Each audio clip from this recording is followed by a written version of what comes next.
Thank you very much. Thank you for this great opportunity. Look at this room. I don't think the Tea Party's dying. No. Yes. Mr. Rowe's plans to destroy the Tea Party is not going to work anywhere soon. The Tea Party, the Constitution, America. My name is Brannon. A story about who I am. I was actually raised by my mother had me. She was 19 years of age. The first election she could vote for, she voted for Goldwater, which was very interesting, raising a Democratic household.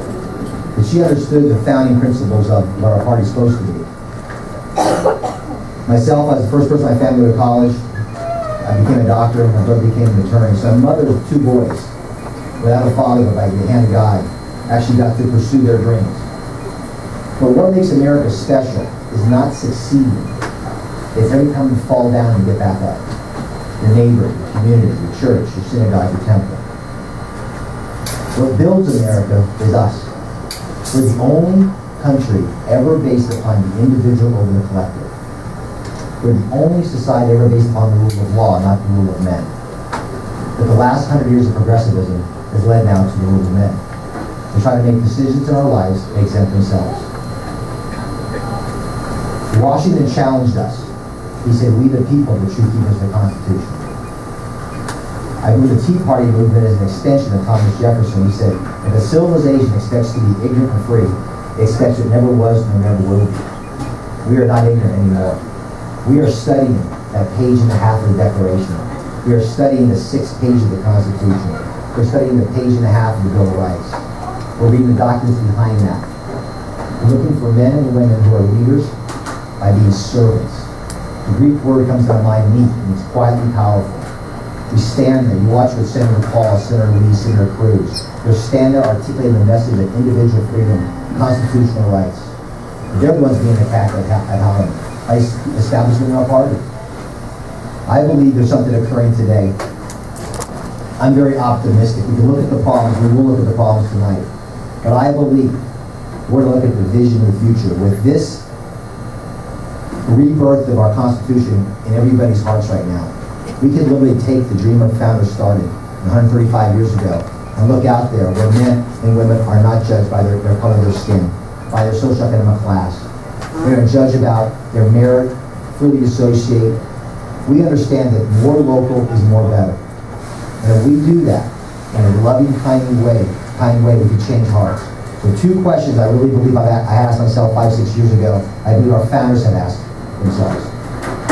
Who or what is sovereign, and what is legitimate role of government? They're both answered in the second paragraph of our Declaration. Our Creator made us in His image, so we're sovereign. We have certain inalienable rights, which means they cannot be taken or given. First one is life.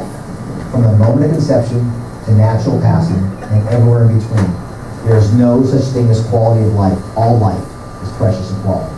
Without that, you can't have liberty, with its freedom and responsibilities, and the pursuit of happiness, which is your American dream. But the very next question is answered in the very next sentence. What is truly the legitimate role of a government? We give our consent, not to be ruled over by men, but the rule of law. But the moment a government oversteps its bounds by infringing on the individual's inalienable rights, it now becomes illegitimate. And we're standing up, and then Jefferson articulated 28 things he called tyranny. And the Bill of Rights does not grant one single right. It's a list of God-given natural rights which the federal government can never infringe upon. What we need now are men and women who know the Constitution, can apply that with a backbone that never wavers, and back off and be unbiased umpires and let the American spirit bloom, and that American rebirth could occur. I thank you for this time. I cannot wait to answer every question you have. Thank you very much.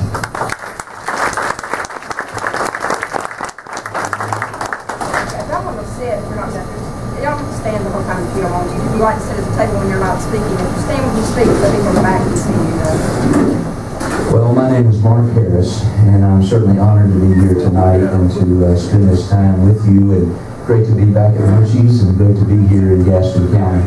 Just to tell you a little bit about what brings me to this place. I serve currently as senior pastor of the First Baptist Church of Charlotte, North Carolina, and made a decision to step into this race really as things continue to progress in my heart and mind. I was born and raised in Winston-Salem, North Carolina. My mom was a kindergarten teacher. My dad worked at Container Corporation of America making corrugated boxes. And there, growing up in Winston-Salem, went to Reynolds High School, and when it came time to go to college, chose to go to Appalachian State University, major in political science, thought I was going to spend my life in public policy. And one reason I thought I was going to spend my life in public policy was because at the age of 14, my mom and dad dropped me off 3 days a week at the American for Reagan's office over on Healy Drive in Winston-Salem, where I had the privilege of stuffing envelopes and making phone calls. And as a result of that, I had the privilege of going to the inauguration in January of 1981 to see Ronald Reagan sworn in as president. One of the things that has been interesting in my life is I think all of us are shaped by the era in which we grow up. And that was the era that shaped me in so many ways. For the last 26 years, I've had the privilege of being in ministry. And for 24 and a half of those years, serving as a senior pastor, walking through life with people. And what that really means is sharing in their successes, sharing in their challenges, and really just seeing what they faced in their lives. And I'll be honest with you, whether when I started 24 and a half years ago as a senior pastor, and even through today, where I've been senior pastor at First Baptist Charlotte, the concerns are still the same. They've just intensified a great deal. For instance, people are worried today. They're worried about a sluggish economy. They're worried about eroding values in this nation. They're worried about a federal government that continues to step into our lives each and every day. And perhaps the greatest concern that I hear that they have is their concern that we've got elected leaders that just no longer care. Well, one of the reasons I felt the need to get in this race is because I do care. I spent the last 26 years in ministry caring for people and walking through life with people. But you see, as a 14-year-old, stuffing those envelopes at American for Reagan's office, there was something embedded in my heart that I've never gotten over. You know, Reagan taught us that building a strong America and American politics is really and truly like building a three-legged stool. You have to have a strong domestic agenda, you have to have strong foreign policy, and you have to have strong traditional values. And Reagan taught us, and by the way, this is a message probably for the Republican Party as well as the nation, that if you try to weaken or you try to break off any one of those legs, that stool cannot stand. I'm certain tonight that we're going to be talking about a strong domestic agenda, talking about the Constitution, talking about shrinking this government, talking about tax reform. We're going to be talking about issues of a strong domestic agenda. I'm sure we're going to be talking tonight about a strong foreign policy where we understand that we have watched for the last 5 years a president and a United States Senate that have watched America's reputation on the world stage nearly be destroyed. Amen. Because he's tried to do something the craziest I've ever heard, lead from behind, when the truth is he's just failed to lead. And all of us in this room understand that. So we need to recognize a strong foreign policy, but then we need to recognize the importance of strong traditional values. You see, they're what make America work. Values like faith and family. They're critical in our day. So we're going to be talking about the issues tonight. I count it a privilege to be here with you, and thank you for the opportunity to just run and be a candidate to represent the people of North Carolina with a North Carolina voice standing for North Carolina values. God bless you.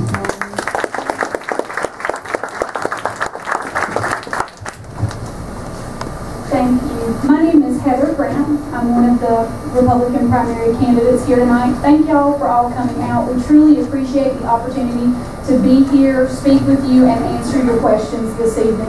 I'll give you a little bit of background about myself. I grew up in Wilkesboro, North Carolina, went to Winston-Salem State University where I got my bachelor's of nursing degree, and it was while I was getting that bachelor's degree I decided to join the military. For me, it was about being able to serve what I saw as an underserved population. And I spent almost 4 years in service before I came home due to an injury that precluded me from being able to deploy. And I don't look at my injury as being a bad thing. I look at it as one of God's many blessings in my life. One of my last jobs that I did for the military, my last 26 months in, was to work with our men and women who were coming home from Iraq and Afghanistan. And people don't realize just how bad these men and women are just, they don't understand when they come home how bad it is for them to try to re-enter life with families members who don't understand, especially our National Guard and Reservists. And I truly believe that I was injured so that I could go do that job. Well, while I was doing that job, I began to realize that our government cared less about our reality as an American citizen living everyday life as they did about perception. Because my job as a branch chief was to fight perception every day and show what reality was to generals and say, please, we need to do the right thing for these soldiers. And that is truly where I did my most service in the military. And when I got home, I thought, I'm going to go home. I'm going to be a civilian. I don't have to worry about the government. I'm going to do my job as a nurse practitioner. I'm going to take care of my patients. I was extremely wrong. I got into my job and I realized that the government is trying to tell me what I can prescribe, what tests to run on my patients, and I've got patients who are scared to death that they're not going to be able to pay for it. And then that doesn't even factor in the resources that used to be out there in our communities for our patients. And so I made the decision to run because I felt like I was being led to serve again, just like I had served in the military, to an underserved population. And I truly believe with Kay Hagan in our Senate seat and with President Obama in our White House, we, the American people, are the underserved population at this time. And it's time that we have citizen legislators who go up there and who read and understand our Constitution and who realize that it was written in everyday language for a reason, so that every man, even if you couldn't read it and it was read to you, you would understand it and there would be no need for interpretation, because that is one of our biggest problems. We have people who are interpreting our Constitution and interpreting our laws for us, and we don't really understand how they truly affect us. And that's why we have got to start now in 2014 with taking back our country and doing that with leaders who are citizen legislators. They don't want to go and spend 20, 30 years sitting in Washington and being insulated from everyday life. They want to go, take their everyday life experiences up there, do their job, and then come back to what they know and be the mentor for the next person to come. And work at being the solution to the problem long term, not just their initial time there. And I just want to say that we're going to talk about a lot of issues here. I know you guys have a lot of questions, and we appreciate the opportunity to be here and answer them for you. And I just wish y'all a blessed evening. Thank you.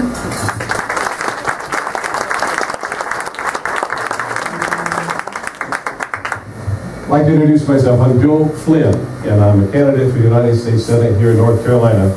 And everybody, there's one non-negotiable, I think, and that is Kay Hagan has to leave the state of North Carolina. Amen. That's the thing we have to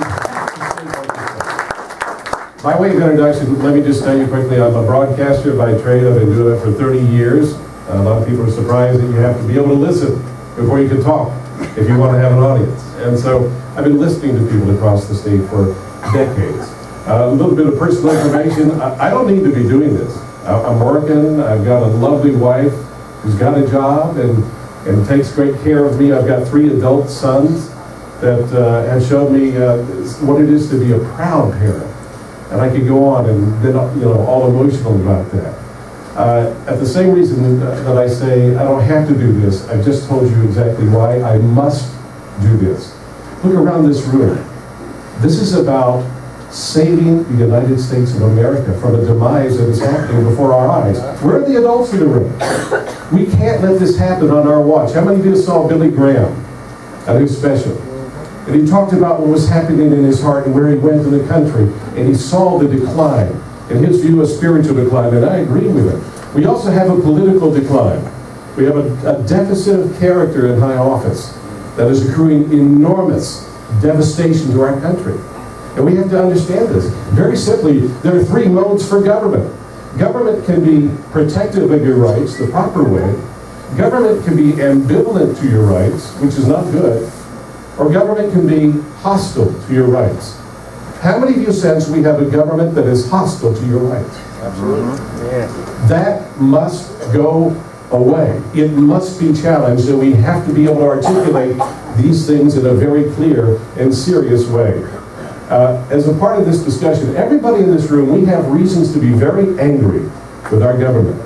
But I'll tell you this, and one thing I've learned in broadcast is that you have to be able to present a message that's not hate-filled. Doesn't mean you're compromised, but it means that you have a message that people are attracted to. As much as we can stand here and talk about the IRS and the NSA and Benghazi, these things are critical and they must be resolved. That's not going to bring people to the party. It's going to help educate, it's going to help motivate, but we also have to activate everybody that isn't already active. And we do that by talking about things like, how about American exceptionalism? Where is that message today from our leaders? It took a president from Russia to introduce that to a new discussion level, remember? And what is the source of that American exceptionalism? It's not the French Revolution that's based on 3 tenets that are nowhere near the American Revolution. We're based on that basic idea that we are endowed by our Creator, that our rights come from God. That's the issue. We need to be talking about that exceptionalism. We need to talk about how the economy is going to be booming with the newly available resources of gas and oil, and we're going to see a renaissance of economic opportunity in our country because jobs will be coming in from around the world as we become much more competitive here.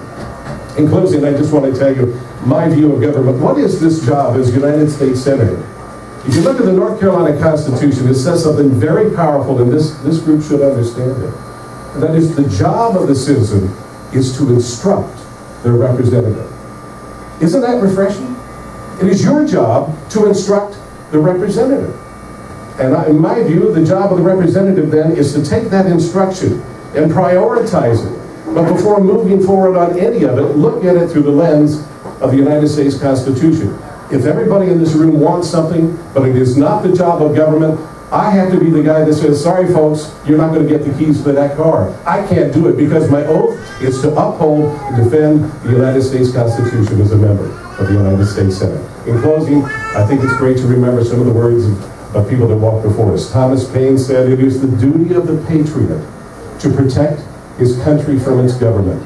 But I submit to you, those words echo today. It's truthful and must be applied today. My name is Bill Flynn. My website is billflynn.org. I invite you to visit, and thank you for the chance to speak.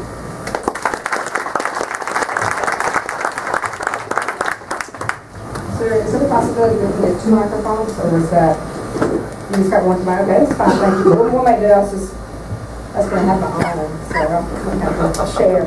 I'm just kidding.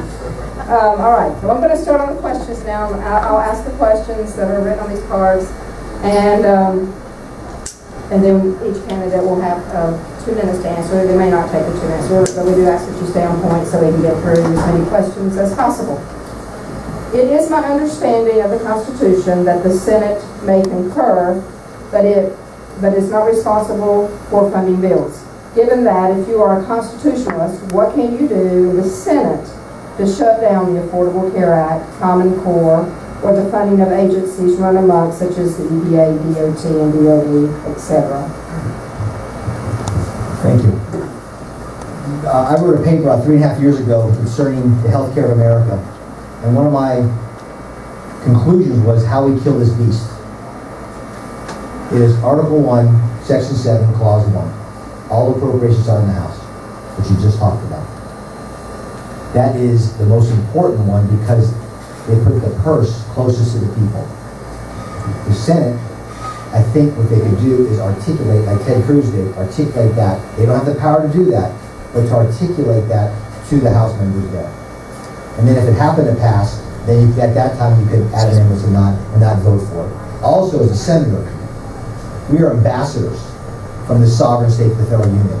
We also have the power to turn back to our state legislators and say now to state legislators, Article 6, Clause 2 does not make us servants to the federal government. We have the responsibility, we're duty bound to say no to this. That's what the 9th and 10th Amendment are for. So I think it's to be that ambassador, that spokesman, to hold unwavering what that is. But the purse string is clearly in the House, and the Senate must support them. Well, I think that's a great question, but I would also point to the premise of the question, and that is that the problem currently does not lie in the United States House. All you have to do is look at the last situation that took place on Obamacare. I've said to so many people that this last shutdown we went through, when the history books are written, that will be laid at the feet of Harry Reid and Barack Obama. In fact, I made the point that really and truly, Republicans were divided over how to handle the Obamacare issue, and only two men in America I know could have united the Republican Party, and that is Harry Reid and Barack Obama. If you remember, the House of Representatives passed a bill that said, let's defund, went over to the Senate, and Harry Reid said, we're not even going to consider it. The House came back and said, well, then let's delay. That was a different strategy. We'll delay 1 year. That went over to the Senate. Harry Reid said, we're not even going to allow the Senate to take it up. And then they said, well, okay, if we're going to have to live with it, let's at least get rid of all the exemptions. So here's a novel idea. Congressmen will have to live under the same laws that they pass for people. And they sent that over to the United States Senate. And once again, Harry Reid and Barack Obama said, we'll not even take that up and allow the Senate. We have watched government inaction over these days, and it is the inaction of Harry Reid and Barack Obama that has brought us to this place. What we desperately, desperately need are leaders that will stand strong and continue to be that bully pulpit and expose the truth to the American people. Thank you.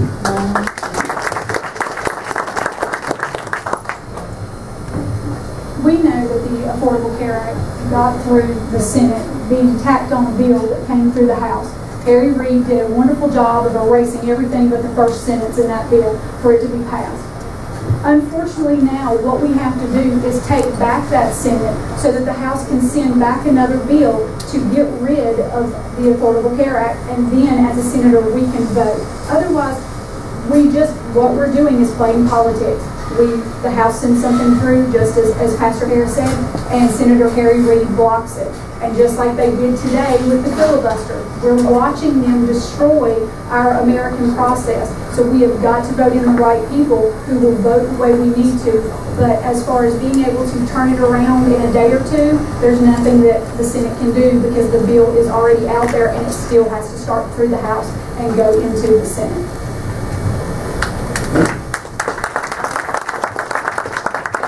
Related to this issue, I recently had a conversation with the United States Congressman, and I asked the question, where is the resistance in the House to push back when the President extends his authority? For instance, under Obamacare, to say he's going to change the mandate. Wait a minute, we have all law is made in the House. Where is this authority coming from? And why isn't there a pushback? The answer was very revealing, and I think it cuts to the core issue here. The Congressman said, well, if we were to do that and ultimately lead to articles of impeachment, we don't have the votes in the Senate. And he's right. But the problem with that is, since when do we do the right thing based on a calculation of probability of success? That's the wrong attitude. If you talk to our founders, and we had a probability curve, the chances of us getting this crown to go away would be pretty low. Don't even pick up your arms. The point is, we must have men and women that are willing to do the right thing at whatever cost. That's what we have to have in this country. There is a right way and there is a wrong way. And that's what we have to address in this debate. We've got to be clear on that. We've got to be ready to stand on this issue. I do want to commend what happened with Senator Cruz. He articulated something that then became an issue in the House. And I think it's essential that we have people that can take the messaging, not just to the people inside Washington, D.C. about these issues, like affordable health care, but make the case, as Ronald Reagan showed us, go around a roadblock if there is one and make the appeal to the United States of America and citizens across, in this case, North Carolina. Ted Cruz did that very successfully. I took a lot of notes on that, and I'd like to be a part of that effort in the future. Thank you.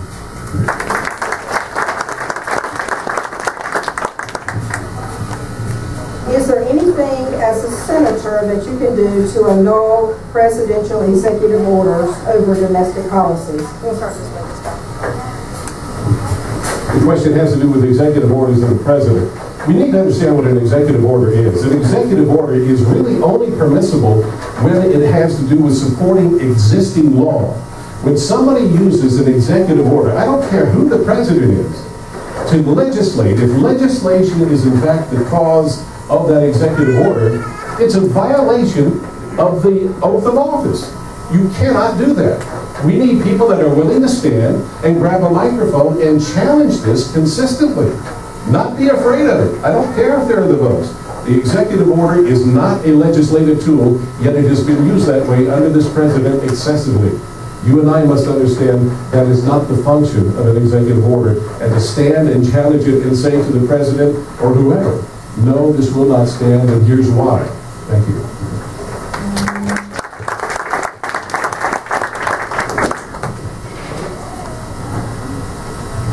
As Bill just pointed out, he's correct. An executive order is only an extension of legislation. As a senator, you can stand and say, no, this is not your job. You have overstepped your bounds. And in doing so, you can then turn to your house and look at them and say, we need to look at impeachment of this president. We will work on getting the votes we need for you in the Senate to impeach him, but let's at least start the process where the process needs to start, which is in the House, because we cannot vote in the Senate to impeach a president until the House has begun that process for us.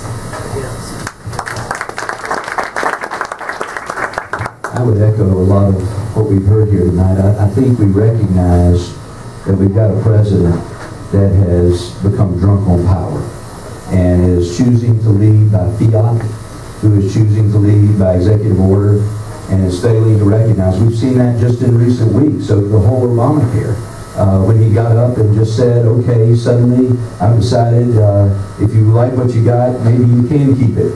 And suddenly we hear from the insurance companies that go, wait a minute, that's not possible. We've been working for years. We've been working for months to get this schedule out.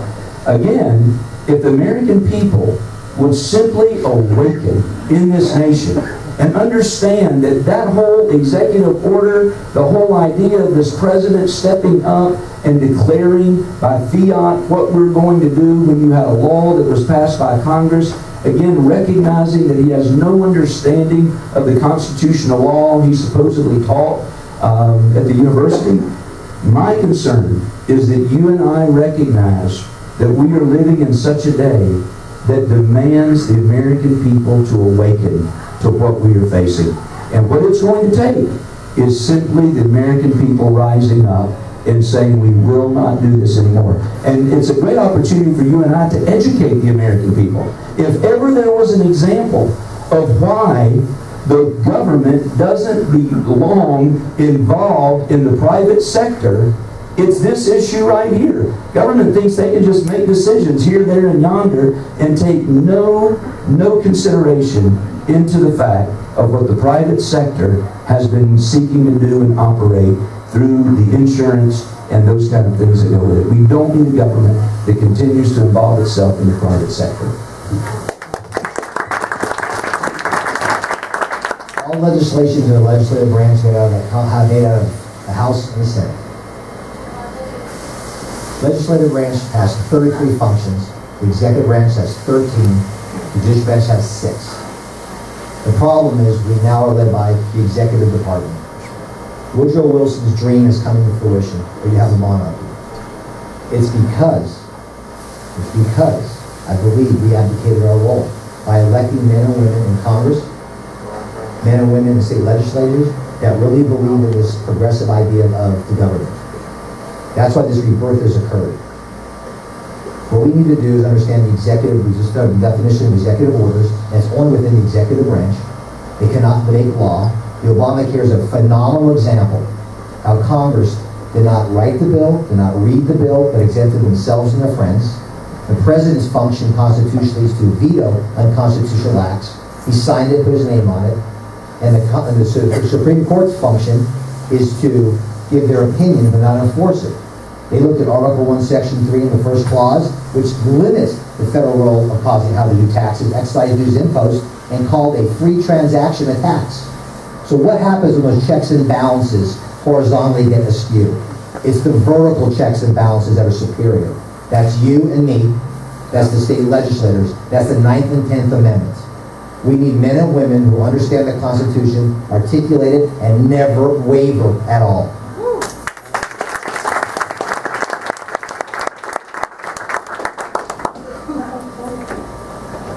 What is your policy regarding immigration reform, illegal immigration, and ICE What do you see as a solution to our illegal immigration problem?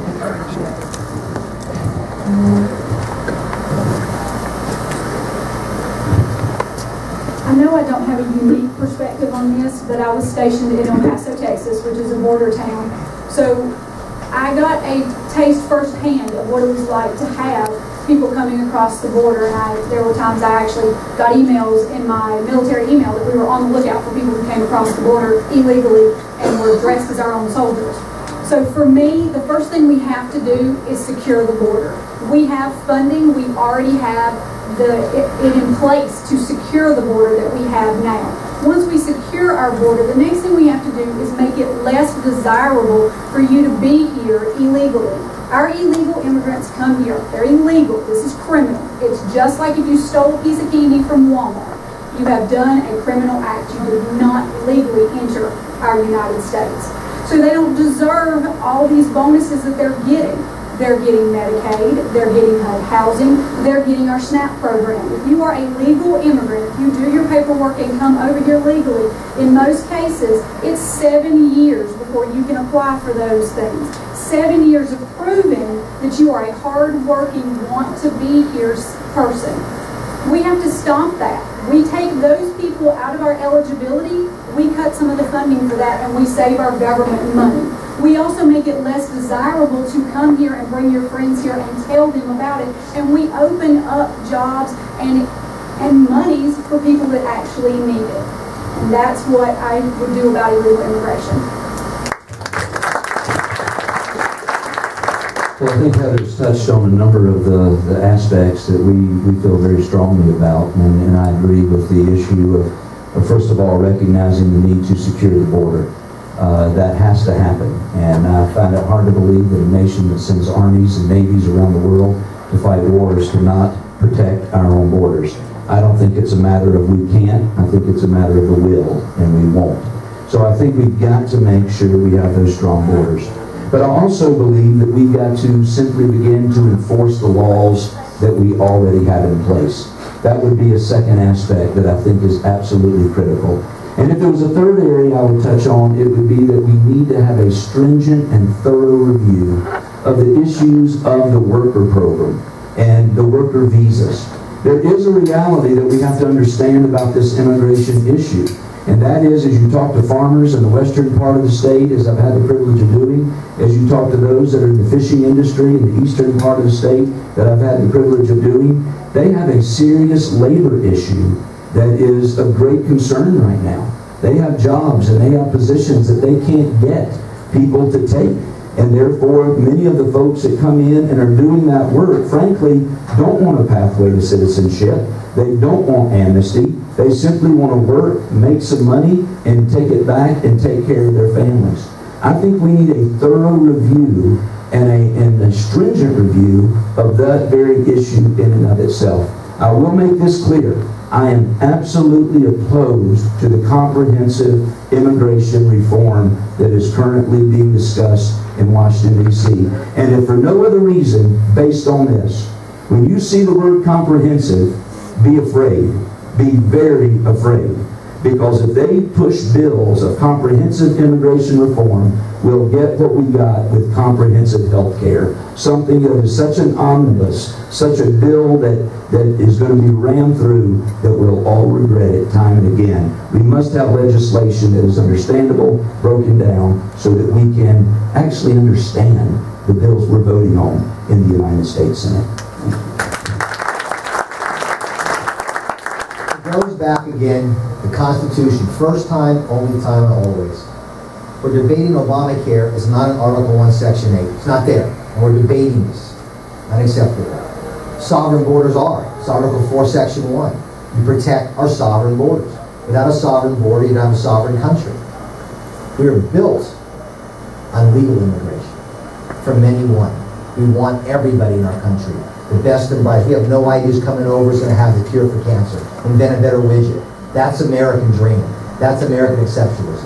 But it must be under the rule of law. We must have sovereign borders. I read a paper, Madison Report in 1800, discussed this very clearly, and they talked about this. We have to build our country that way, but the idea about this, we talked about this comprehensive act. Let's read that fully. We're going to have drones in our borders 150 miles inland, flying over our country, protecting the borders. That covers 80% of Americans. Legal aliens don't pay for Obamacare. See, this idea that we walk away from the Constitution and try to get what's the best policy. When we start hearing words about policy, we don't want social engineers. We want to keep our oath on that Constitution. The Constitution is 6 pages. An example, there are over 176,000 federal regulations. Obamacare is 11.5 million words. See, that's tyranny. We got to go back always, every time, on every issue. And if it's not there, the state will handle it. That is a republic.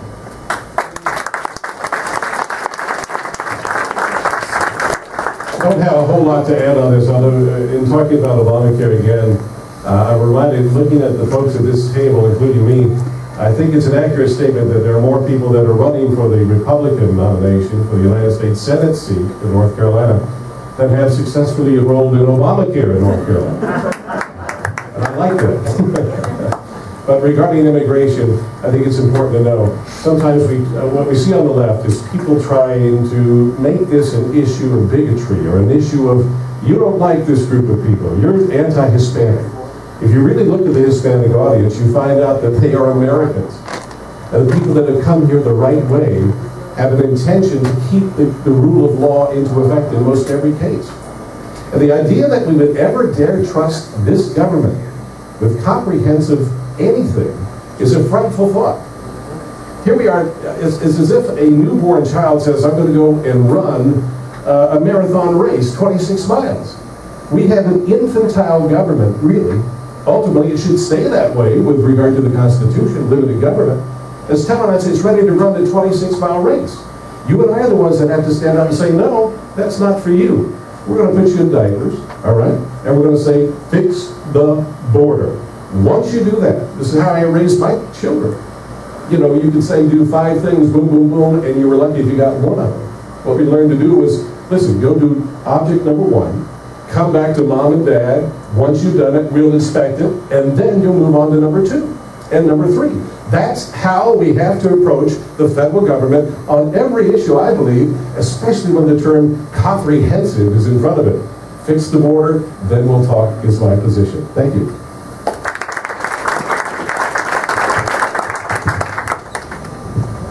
The next question is, what do you see as the single most important issue facing North Carolinians in the next 5 years, and why? North Carolinians. Well, I'll be honest, from a U.S. Senate perspective, and that's the office we're running for, I would have to say the most concerning issue facing North Carolinians is the same issue that is facing all Americans, and that is this whole Obamacare issue that is staring us square in the face.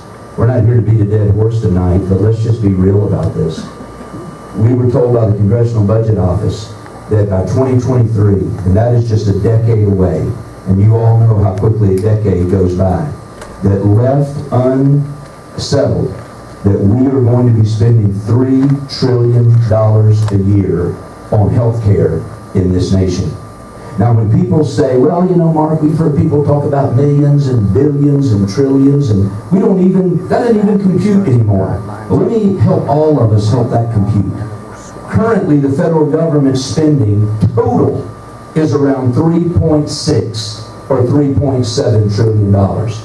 To think that in 10 years that we will be spending $3 trillion just on health care, ladies and gentlemen, that is unsustainable. Listen, I am constitutionally opposed to Obamacare. I am philosophically opposed to Obamacare. But we as the American people must wake up and realize this is taking us down a road to economic disaster that is not sustainable. And that will be the biggest issue of our generation when we look at the big picture. And I just think we've got to keep ringing the bell, as Senator Cruz and others have continued to ring that bell, as much criticism as they took. The reality is they understand the seriousness of the moment we now face. And that, to me, would be the biggest issue in the days ahead.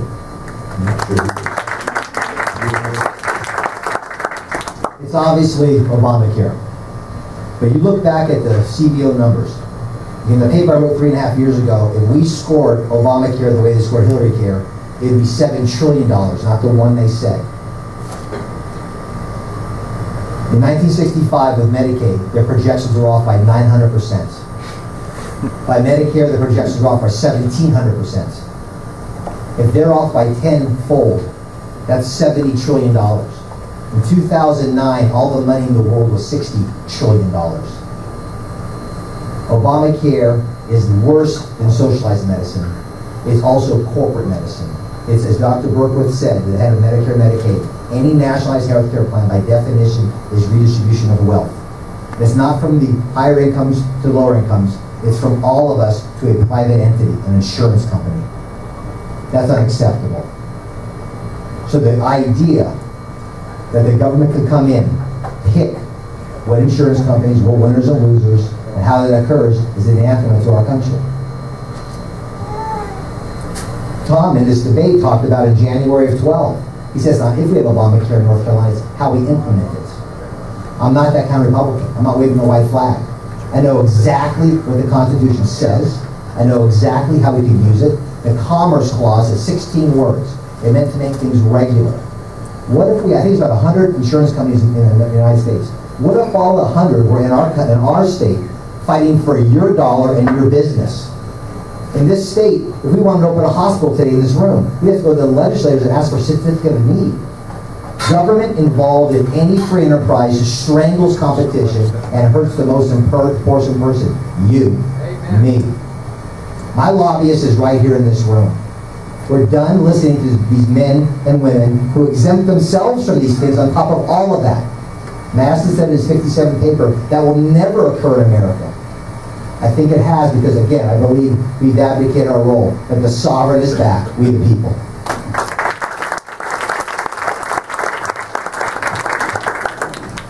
Where to begin? James Madison also talked about how law and the ideal of it is not to be changed, to make it immutable. And when law becomes mutable, changeable, nobody can keep up with it. Madison identified that, yet we have a president that says, well, let's tweak this law. Let's tweak this a little bit. That is not law. That's political maneuvering that is devastating to our country. Now, we can talk about the numbers that you've heard, and I think these are accurate representations we've heard. But we have to crystallize all of what's wrong with Obamacare as the #1 issue in North Carolina and put it to this issue. And that is, it requires the absolute, unequivocal removal of Kay Hagan from public office. That's what it comes down to. If we don't do that in North Carolina, we give Kay Hagan a thumbs up to say, yeah, you did that, we want more of it. That's why I would say the biggest issue is to make a very clear and unified voice that Kay Hagan must go, must be held accountable for this scourge of a vote that she did that is unconstitutional and without the consent of the governed in the state she is sworn to uphold. Thank you.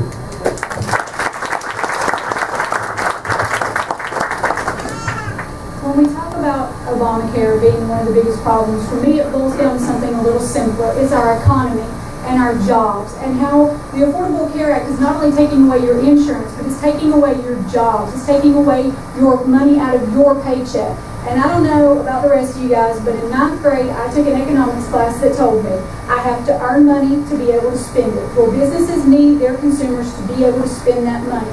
You as a consumer have to have a job in order to earn money to be able to spend it, and that's how we grow things. So yes, Obamacare is a big issue, but the biggest is our economy and the regulations like the ones coming out of Obamacare that prevent our businesses from being able to grow or even begin to start up. And what we have to look at in the future is jobs coming here. How do we make our state, through that legislation in our Senate, and through not having legislation in our Senate and repealing legislation that's there, desirable for us to have jobs so that our consumers here can have money, so that they can spend money, so that we can grow more jobs and more businesses here in our state.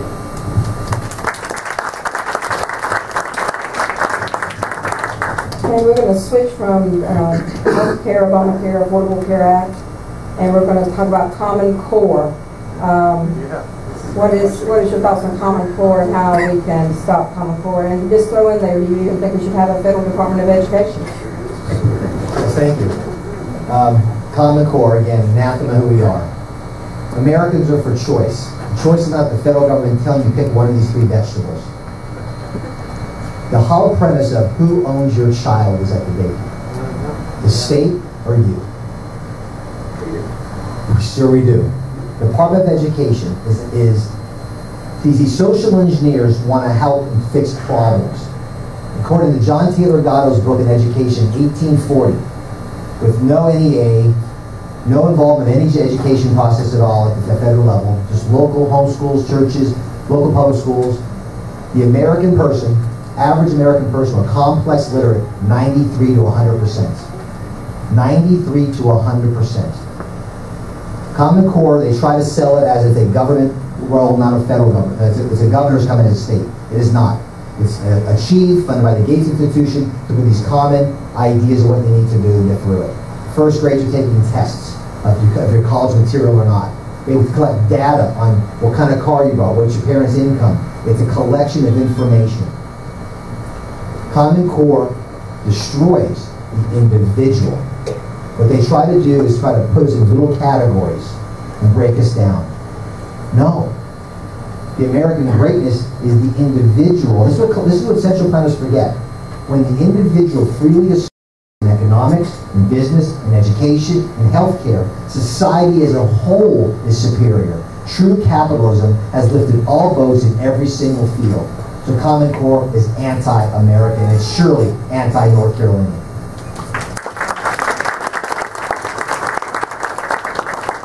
I would say that Common Core is a great example that maybe would lead us to the bigger picture.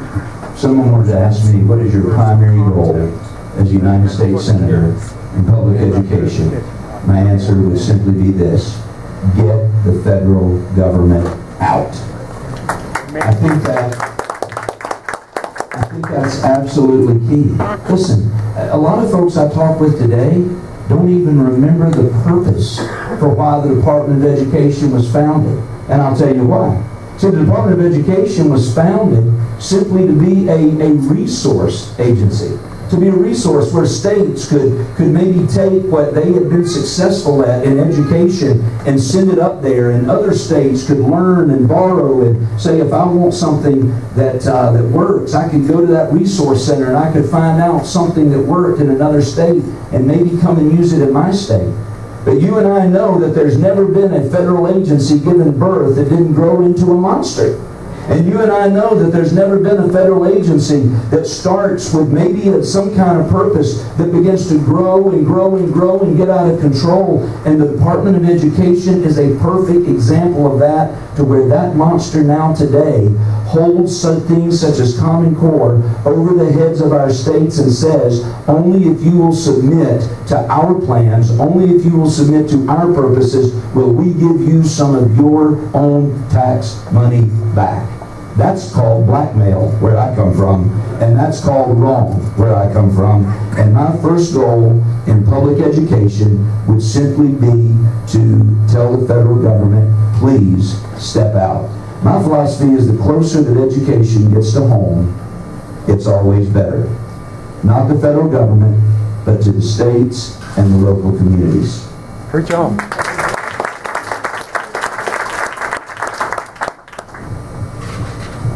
For me, Common Core is one of the worst things to happen to education. I have looked at the standards. I've been trying to educate myself because I have 2 small children still in school, and the difference in their education and my oldest education is unbelievable. Math is not math anymore. My 7th grader brings home a math problem, and I go, what is this? And he goes, this is the new math. And I went, no, 2 plus 2 still equals 4. And he goes, no, we got to do a little plot. And it may not equal 4 because I got to do all this to get there. That's not what we want to teach our children. Think about it. They tout Common Core as a way to guarantee that our high school diploma will mean something, that our children will be able to have jobs. I say you're wrong, because if they can't do math correctly, they can't even work at the gas station or the local McDonald's. What we have to teach our children, and this begins in the state, not in the federal government, is the important things, how to think for themselves, how to think critically, how to make decisions, how to read things and comprehend them, and how to do math without a calculator. And go back to, please, making them memorize their multiplication tables, because who for one thinks it's crazy that you get kids now that need a calculator to multiply things like 5 times 6. That is our federal government at work. And we truly need to get rid of the Department of Education, along with several other departments up there, and go back to a limited federal government and make sure that all that begins in our home state, where we know what kind of jobs and industries are out there for our children, and we can guide their education. Lieutenant Governor Dan Forrest has been a real voice and a champion on this issue for all of us in North Carolina. How many of you think you've heard Dan Forrest speak on this? He's right, and he'll tell you that the North Carolina General Assembly brought in Common Core not knowing how much it was going to cost and without any clear measures of exactly how it was going to be a successful effort. Which I just recently had an interview with, and I've talked on the broadcast several times about this issue. Talked to a PhD, a superintendent, and I said, tell me about Common Core. And after 5 minutes of meandering conversation, I had no clue, and none of our listeners had a clue as to what he was talking about. And that's, I think, a good example of how the left operates in a vacuum and in darkness that somehow gets put into the mainstream. We don't know what this is going to cost. Now, what do we do about this?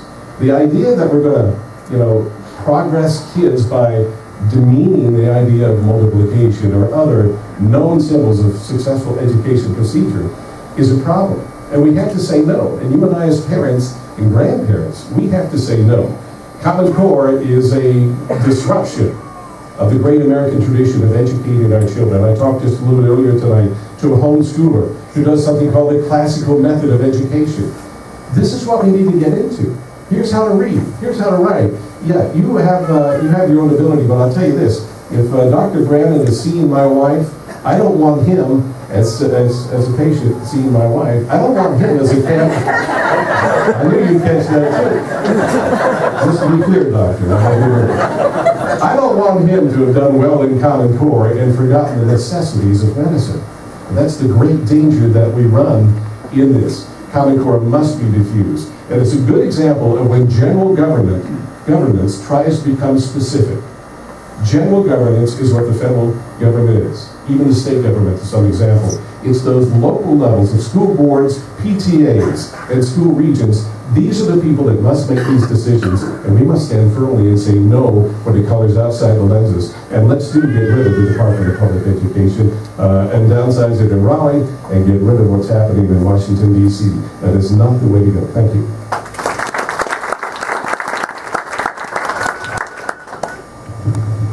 Would you support a constitutional amendment to limit the terms for congressmen and senators and make them live under the laws that they pass?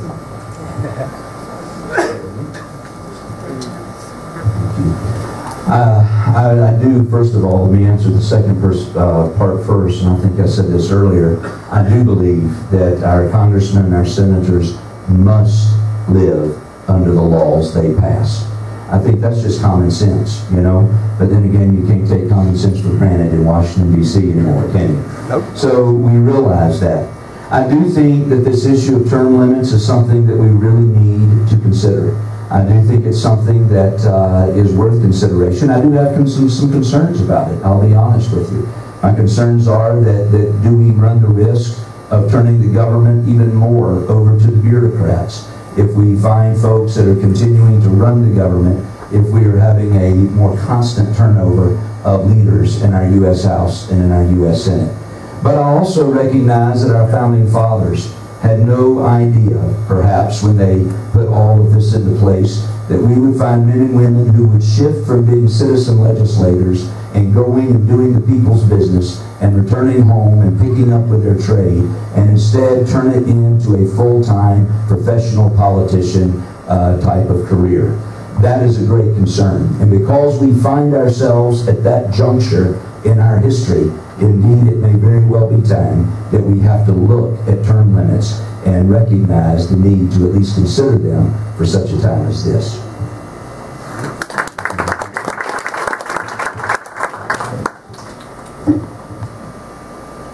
I'm not even sure congressmen and women have gotten to the point where they don't live under our laws. To me, it was unfathomable that all of a sudden the Affordable Care Act became the big thing where they go, nope, we don't want what people want, we don't have to live by that. To me, that is completely wrong, and if it means an amendment to the Constitution, I would even support that, because there is no way anybody who is elected to office to represent us should not have to live by the exact same laws and regulations that we live by and be affected by them on an everyday basis. I am all for term limits, and the reason why I say this is because if you get a citizen legislator who goes up, spends their time in office, and comes home, that person who served, if they still want to serve, they can be a mentor. People have forgotten what it was like to actually have mentors. Thankfully for me in the military, I had a wonderful major who was a great mentor to me. She was the only reason I was able to get in and do my job as a branch chief, as a second lieutenant. For those of you who don't know, that is the lowest ranking officer. We amount to about a private.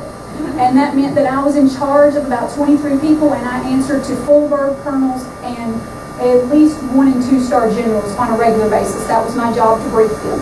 So when I talk about having mentors, we don't need people to spend 20 or 30 years up there to get the job done right. When your time is up and you're ready to go home and you still want to serve, you have the opportunity to serve by continuing to be somebody new's mentor and helping your state get the next person to take your place.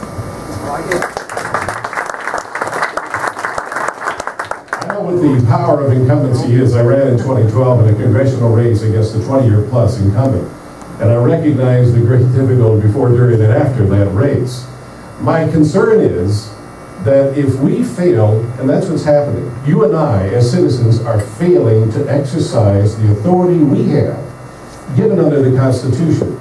Because if you look at the most recent turnout of election where I am in November, we had 10.5% of people showing up. The issue, in my view, is not to limit the freedom for us to elect who we will into office. The issue ought to be that we're engaged enough, we're educated enough, we're motivated enough, and we get out there and we do the right thing because we can exercise that. I'm very reluctant to say, well, because we have abused that authority, we're going to take it away with an amendment. That bothers me greatly. However, I will say is one caveat here, as I mentioned. The North Carolina Constitution says the people shall instruct their representatives. And on this issue, it would be especially helpful to hear that instruction from you. But my basic feeling is, if it is a constitutionally allowed item, that's fine, and I think we need to embrace those and not limit those options that we have. Thank you. We have the best referendum in the country. Every 2 years we have to vote. The responsibility of who's in those positions are you and mine. It's ours. If we do this correctly, the person in the office should not benefit financially. Hamilton said in his 38 paper, if they don't follow the Constitution, they come home, arrest them. See, we have to understand our power.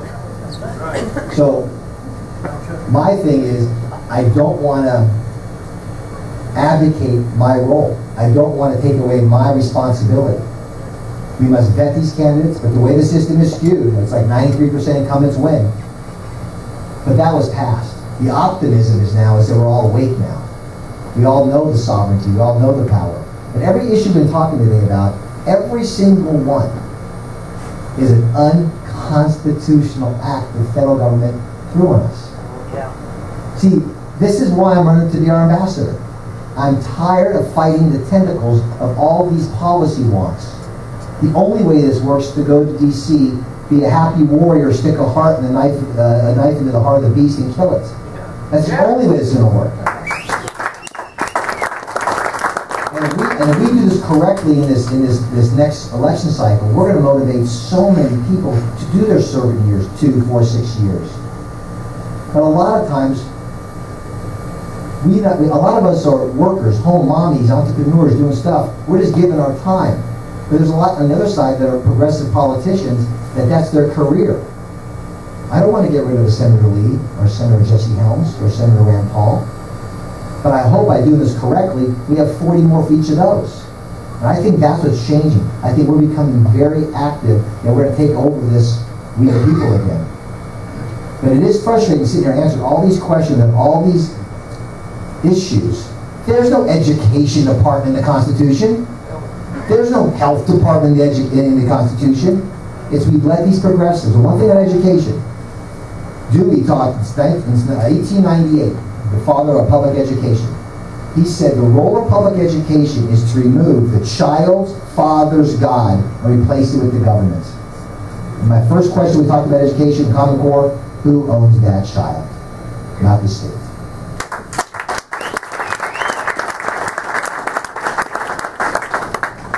As our next senator from North Carolina, would you support the fair tax proposal, currently H.R. 25, when it gets to the Senate?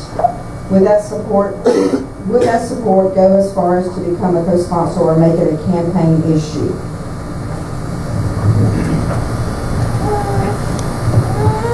Yes, I would support the fair tax. I believe that the fair tax, of the two options that are out there with fair and flat, is the one that gets rid of the IRS, takes the government out of your paycheck, and becomes fair across the board. People don't realize how many people don't actually pay taxes because it's based on your income. You think about simple things. I'm a simple person. I looked at the fair tax and I said, aha, people who have illegal activities and make money at that now will pay taxes. Those $7,000 rims they put on their cars, $15,000 stereos they put in those cars, the $2,000 tennis shoes they buy, guess what? We now get their tax money because they certainly weren't paying income tax on the illegal activities. And yes, I would co-sponsor the bill because I think we have got to get away from the tax that we've got now and open up more income, more money in your pocket to be able to spend, because the fair tax not only helps your pocket, it lowers the cost for businesses because it takes away the taxes for the materials for them to make the goods that you're buying, which lowers the cost of those goods. So when the tax is raised a little, you don't see that big a change in the actual price coming out of your pocket. And so it's actually very beneficial for you as an individual and for our businesses.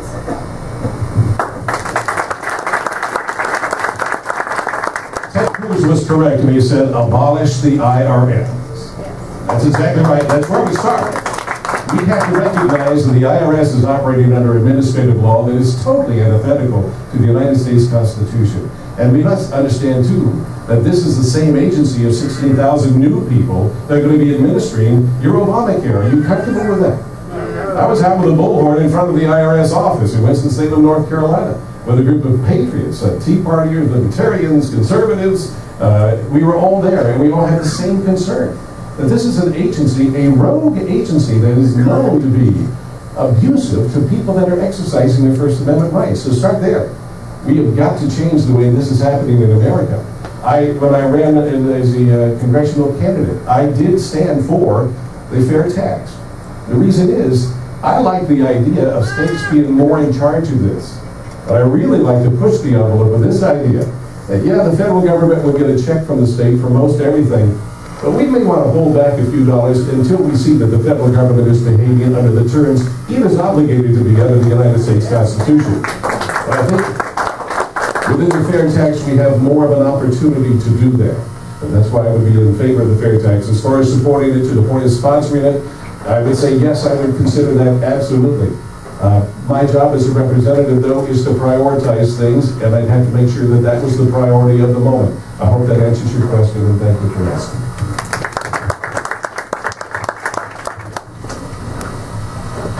The fair tax, the best thing about it is it eliminates the 16th Amendment.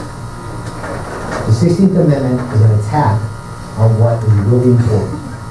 John Locke's whole philosophy of government is to protect your property.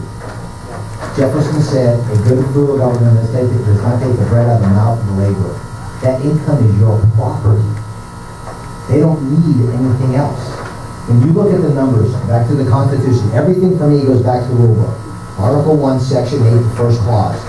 We have raised revenues, excise duties, and imposts. Even today, of the 100% of the money the federal government collects, 60% comes from that phrase. The other 40% comes from our income tax. So Ronald Reagan wanted to know in the Grace Report, where does your income tax go to run the government? Our income tax does not go to the government. It goes to pay interest on the debt to a private bank, the Federal Reserve. You cannot go up the economic ladder because we cannot accumulate wealth. Cannot put money into our businesses. So that's why it's crucial to get rid of the Federal Reserve completely. We need to have a constitutional dollar. The Coinage Act of 1792 laid down exactly what our founders said about money. They said a silver piece is exactly 371.25 grains of silver. A gold piece is 245.5 grains of gold. 15 of those equal one of those. Now go do. Yeah. And what we did was, in 1792 to 1913, our dollar increased in value 17% over those 100 years. When the Federal Reserve came in, the IRS, the income tax, and got a fiat currency, our dollar decreased 98% in value. Without a strong currency, with a central bank gone, a solid constitutional dollar, we cannot fix all these ailments. So it goes back again. The good role of the government is one's property. That's our money, our income. We'll let the individual decide what to do with that. So what we're going to do is the fair tax is wonderful to eliminate the 16. But we don't get to give the federal government any more money. Let's come back and let them run a government that's at 1.5 trillion. Thank you. Well, one of the things that we've been sharing across the state over these last weeks is in the midst of this campaign is that I am wholeheartedly a believer that we have got to have tax reform in this country. I'm a firm believer that American families are taxed literally to death, and we recognize that. And I believe that sensible tax reform must be on the table, and the fair tax is exactly an example of that. And I want to be very clear that we don't need to be interested in tax reform that is just tax or revenue neutral. Because, ladies and gentlemen, the bigger picture here is the reality that all of us have got to face. And we don't have a revenue problem in the American government. We have a spending problem in the American government. And until we begin to see a federal government that gets a hold of its spending problem, who recognizes that, I don't know about you, but in the church where I pastor, in 2007, when everything was running, the engine was hot, and in this country, we actually had all kinds of resources and revenues. And then 2008 and 2009 hit. And suddenly we had to make serious cuts in our own church budgets. Many of you in businesses had to make cuts in your businesses. Many of you in your homes had to make cuts in your home budgets. I am just continuing to be befuddled by a federal government that somehow can look at you and me, who look at a problem that we're dealing with of maybe lower revenue, and we say, well, you need to cut your budget in your business, you need to cut your budget in your church, you need to cut your budget in your home, but we can just print more money and we can continue to spend at rates and borrow at rates like never before. That's the bigger problem. We need to redo the tax code, but we better make sure that we're not concerned about just being revenue neutral. We need to be interested in cutting spending in our federal government.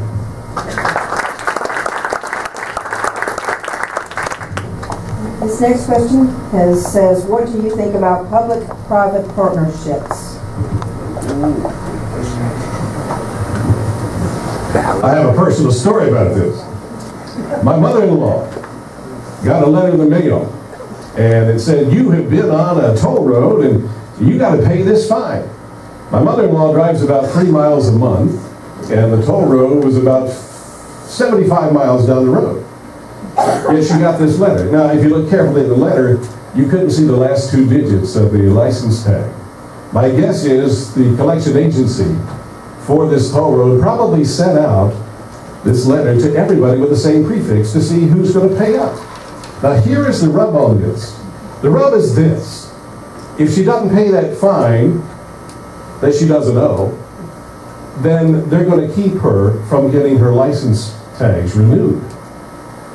This is part of the problem of a public-private partnership. And it comes down to this. The term is operating under the color of authority. If you like the idea of any non-government agency, any corporation, masquerading with the full power, strength, and credit, if you will, of a government organization, then you ought to love public-private partnership. If that bothers you, then you ought to stand firmly against that. Government is very good at governance. Let corporations be very good at finding ways to generate revenue. But when you combine those, you end up with something very, very close to fascism. And we ought not to support that. Does that mean we can't be innovative when it comes to building roads in I-77? The answer is no, we must be innovative. But we have to do it in a way that is consistent with keeping government and business separate. It's one of those checks and balances that's not really in the Constitution in that sense. We lose a check and balance. We also end up with an idea of corporatism and the idea of crony capitalism that's involved very, very easily with these public-private partnerships. I would stand firmly against them. They ultimately do not lower the cost of construction or road construction or ease transportation. No to public-private partnerships.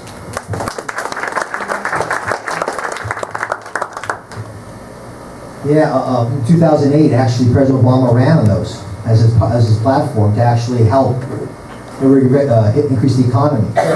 You get the private corporation getting the public backing, which means it's power, it's money.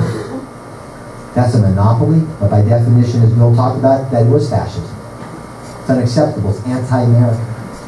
If you have our interstate system, which is paid by excise tax, gasoline tax, it's already been paid for by those, and now you take the left lane and give it to a private entity, who makes the money? The private entity. That's not even capitalism on that part. So we have to look at the real definition of words and what they are. Whenever the government gets involved in anything outside of its bearing, and you're talking about the Constitution, in 1817, when Madison vetoed the bonus bill, was going to build interstate highways, he said it's not there. Let's get an amendment process. See, they thought through every idea. So since we do with an excise tax, you do not allow that place to be sold to the highest bidder. Because the person that pays for it is you and me. Again, it's a double taxation. We've already paid for that idea. So we have to understand true markets, true innovation, that you're talking about, Bill. We built the best highway system the world's ever seen by excise tax. Let's continue that, but let's not sell it off to the highest bidder. And some of these bidders are foreign corporations. Look at Texas. So there, again, P3s are not American, and they're definitely not North Carolina. Let me just say, first of all, I agree that when you look at these partnerships and the whole idea of the toll roads, that's not good government. That's not North Carolina government. We all know how we got in this problem. We all know that the highway fund has been raided by Democrats in our state legislature for some time. We used it for other things, and now suddenly we find ourselves needing money. They've been raising the money with our gas tax, which here in North Carolina we all suffer with time and again, and now they need the money, and they're looking to turn to the toll roads. You and I know that it's a bad premise. You and I recognize that it must be stopped. Because when you really just look at it for what it is, we're saying let's privatize the profits, but let's socialize the risks. Now, by any stretch of the imagination, that is a recipe for disaster. That is not North Carolina values. That's not American values. And I fully support standing against these public-private partnerships as a result of that.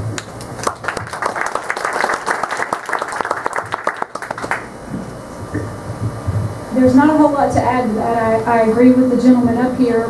P3s are very detrimental to us because once you privatize that one part of the road, who's to say that that private company cannot then say who will and will not travel down that part of the road? Whether or not you're going to pay the fee.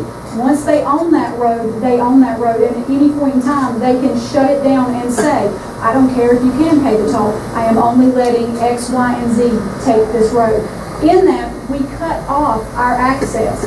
But not only that, you have to think about your everyday life. You think about the people that have to pay the tolls on these roads, traveling back and forth to work, because we are now a commuter society having to travel for jobs in order to be able to make the money to pay our bills. You think about the cost just to drive back and forth to work every day, for some people, 30 to 45 miles. That is detrimental to our families' economies, which then in turn becomes detrimental to our businesses because our families are our consumers, and when you don't have money to spend, our businesses go under because they cannot sell the product they make. P3s in no way, shape, form, or fashion help us. Even if it does mean a short-term fix to our road money problem, it is not a long-term fix, and it becomes a long-term problem.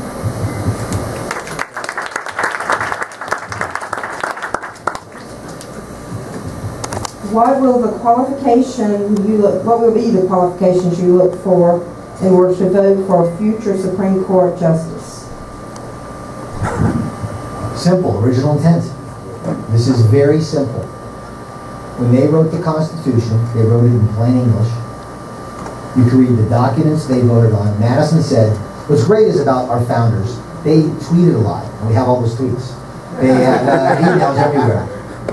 We were fortunate that, example, for income tax, a guy named Robert Yates wrote under the pseudonym Brutus. He said, if we ever have a direct income tax on your income and you don't pay it, we'll end up having federal agents come into your house, taking your property and putting you in jail. If they listened, they did this stuff. We have 3 men who wrote notes of the day in Philadelphia, Yates, Martin, and Madison. We have all our convention notes. The best one I read is our Hillsborough Convention.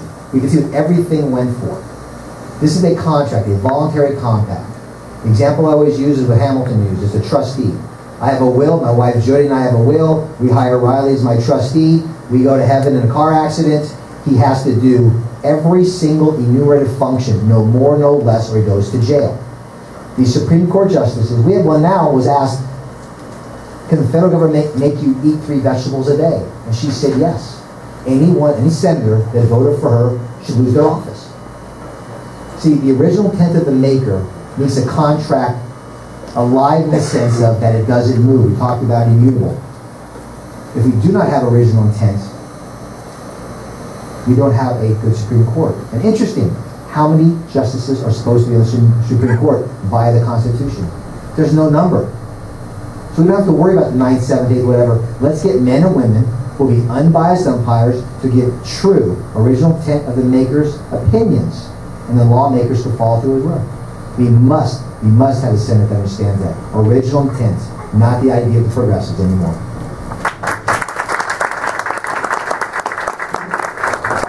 This question is a great question, and I'm so glad it comes up. And it should be easy for each of us to answer, I would imagine, because we agree. I would imagine that we want justices that truly believe in original intent and are going to write opinions that reflect that. I'm glad it was brought up, though, for the simple point of making the point to all of us in this room tonight. I've said many times across this state, and there's one reason that I'm in this race. I really believe the election of 2014 is about survival of the United States of America in so many ways. I'm not seeking to be a fearmonger. I'm not seeking to breed fear in the hearts and minds of people. But I can only imagine in my own heart that should this president finish out his last 2 years with a majority of Democrats in the United States Senate, that you could very well see the retirement or resignation of every Supreme Court justice of the liberal stripe of 70 years or older, that this president would be able to appoint that would be rubber stamped by a majority in the United States Senate. Should that happen, we will no longer just bear the wounds of an 8-year presidency of Barack Obama, but there is a generation that we will have had at stake and will have lost in this nation. There is so much at stake in this election, and so much that is critical about the Republicans taking a majority in the United States Senate. That in and of itself, the Supreme Court, should be enough to motivate every North Carolinian to get out and vote. Motivate every North Carolinian to get out and be involved, and every North Carolinian to educate their friends and family at just what is at stake in 2014.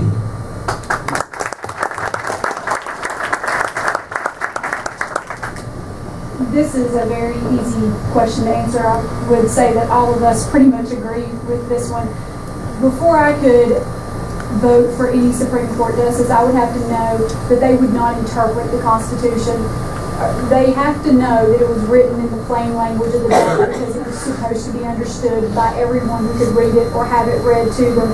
And I would go even further to say that I would not want the Supreme Court justices to render decisions in language that I need an attorney to explain to me on the 6 o'clock news.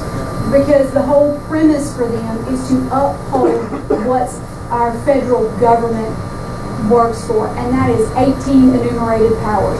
They should only see things that are about the federal government, our limited federal government, not have total control over our states. And so I would want a Supreme Court justice who understood that and who could answer actual honest questions about the Constitution and what the amendments were and how they affected the life today. Because if that Supreme Court justice doesn't understand the Constitution, they certainly can't rule based on it.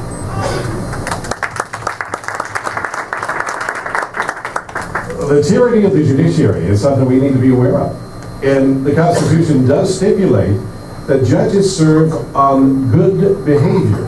And when that behavior is not good, i.e. consistent with the constitutional mandate they are required and by oath to honor, it is up to us to say, hey, Justice, we need a movement here, and this person needs to be removed from the bench. Let me give you a quick example. Justice Ruth Bader Ginsburg recently said, if she were, well, about a year and a half ago, maybe 2 years ago, she said if she were going to start a nation today, that she would not use the United States Constitution, that she would use the South African Constitution. And I wanted to see what the difference was, and I looked at the South African Constitution. Every right under the South African Constitution is one that comes from the government. Every promise is from the government. This is the kind of thing that I would call bad behavior that must be challenged and possibly impeached. We need to hold our justices to a high standard of purity when it comes to the Constitution. Now, the other thing I would say in interviewing a congressional Senate appeal to have somebody appear on the judiciary, I would put it this way. I would ask this question: what is the source of your rights as an American citizen? If they said the Constitution, if they said the Congress or the Senate or the executive branch or our founding fathers, I'm sorry, they disqualified themselves. Because under the United States Constitution, in coordination with the Declaration of Independence, your rights come to you via Almighty God.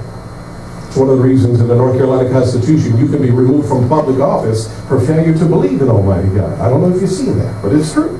You might have some trouble implementing that.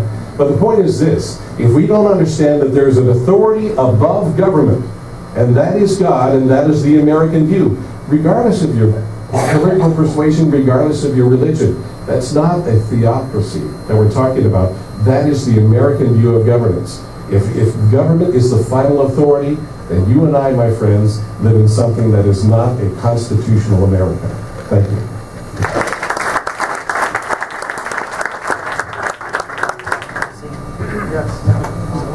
What is your view on foreign policy and intervention?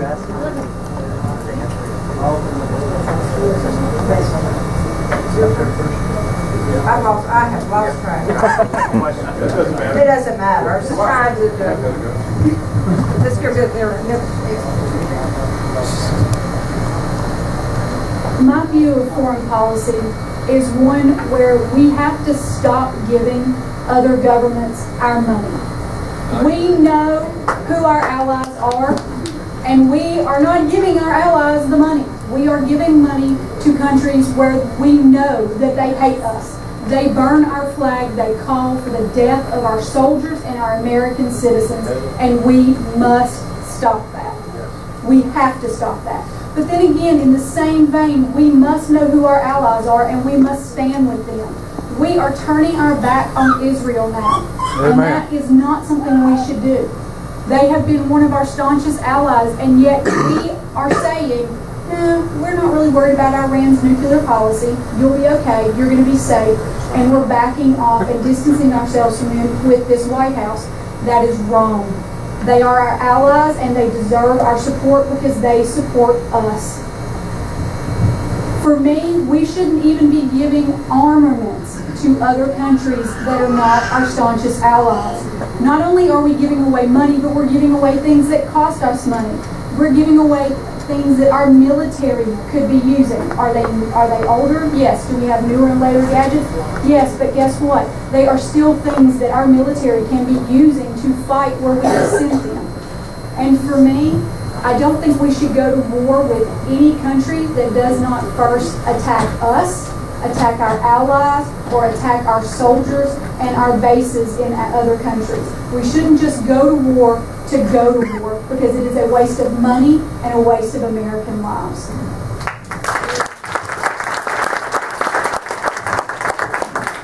Congress does not have the authority to abdicate their constitutional authority. And one of the things we're seeing reaping the benefits of the 1973 War Powers Act, where Congress said, you know, the president can go ahead and declare these things. And since then, we have seen a huge increase in the United States getting involved in places and times when it really is best not served to do so. We are at the point where we're borrowing money to give away. I like what Rick Perry said about the Middle East and about how we should do budgeting, zero-based budgeting. Every year we come back and start at zero. If this country has been a friend to us, we may continue that relationship. If they've shown hostility, we need to have the power of the purse to make sure that that happens. The idea that we keep on borrowing money to give it away is really a criminal offense when it comes to the abdication of responsibility.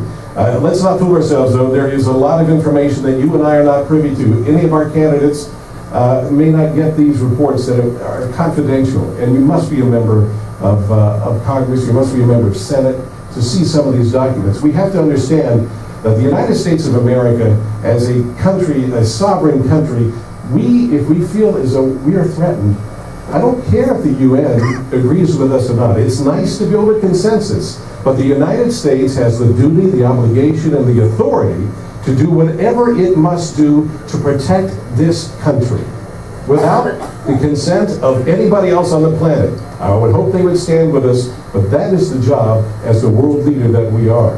I think we must build consensus, but I think we must be realistic that a lot of what we need to be doing is not engaging militarily as much as looking and finding out what it is that's going on with intelligence on the ground, getting that information and using it wisely. So I hope that answers your question, and thank you for the chance to respond. One of the things that I mentioned in my opening statement was about that three-legged stool, and one of them is a strong foreign policy. You and I know that we have sat back, we have watched over the last 5 years as this president has almost single-handedly destroyed America's reputation and standing on the world stage. As has already been alluded to tonight by some of the folks here on this panel, we recognize that we have our allies no longer knowing that we have their back. Our enemies seem to almost mock us at this particular time. In fact, we fail to recognize the concerns that are staring us in the face. I'm not real sure who came up with the philosophy of this foreign policy of this president called lead from behind, but every one of us in this room would agree this president, bottom line, has just failed to lead, period. And that's what we're facing today. And we've got to recognize that, listen, though our enemies have changed, though the faces have changed, we still cannot shrink from that responsibility of being that shining city on the hill. That's why I do support a strong foreign policy, understanding that at the heart of a strong foreign policy is a strong military. We have watched this president gut our military. We need to provide our men and women in uniform what they need, whether they're on the field in harm's way or whether they're here at home defending us and defending our freedom. Because it's only when you have that strong military that you literally can draw red lines and know what you're talking about. And that's what we have failed to see. Now, I've said he's almost single-handedly done this. And I say that because he's had a Democratic-controlled Senate, seated with Kay Hagan, who have sat back and watched this happen to America today. I am strong in believing that we have a responsibility and an opportunity to stand in our day. It goes back to the Constitution again. Who declares war? Congress. The people close to the House. They'll talk about the 1973 Forest Fire Act. Actually, Nixon vetoed it. It was an override.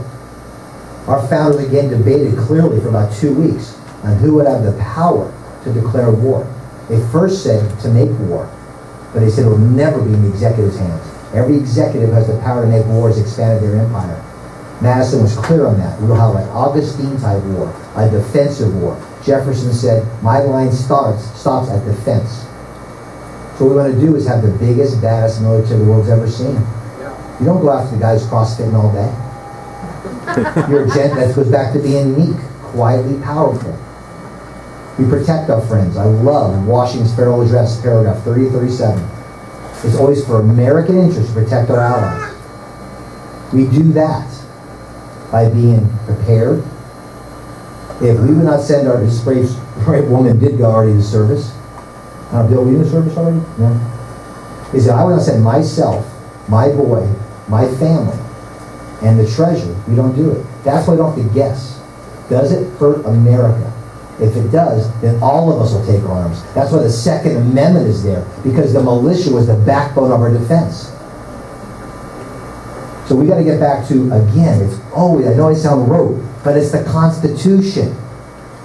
We declare war in a defensive manner, then we fight with all we got and come home as fast as we can. We have 900,000 brave military home waiting for their care from the VA. The goal for the VA is to be seen in 6 months. They run like 18 months. That's what we do with our warriors. They can't even get care when they come home.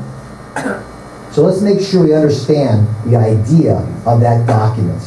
And we hold everybody accountable to that. The president, Hamilton said, the president does not become commander-in-chief until the Congress declares war. Then he's the chief admiral or chief general.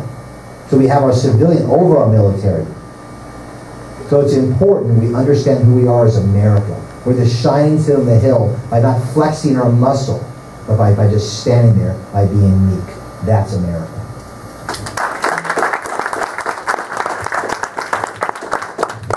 We have several of the same, basically the same questions. And this is a good one for us to end on before we do our closing comments.